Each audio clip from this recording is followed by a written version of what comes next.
আসসালামু আলাইকুম। এটা হচ্ছে চট্টগ্রাম সবচেয়ে বড় কমিউনিটি সেন্টার, সিটি হল সেন্টার। এটা অ্যাক্সেস রোড, আগলাবাদ।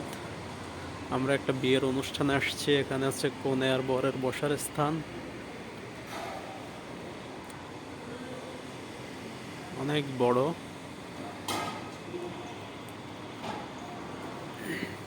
অনুষ্ঠান এখনো শুরু হয়নি, কিছুক্ষণ পর শুরু হবে।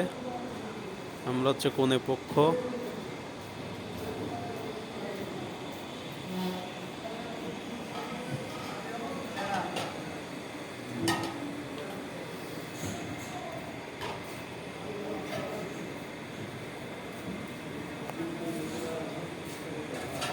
অনেক বড় হল।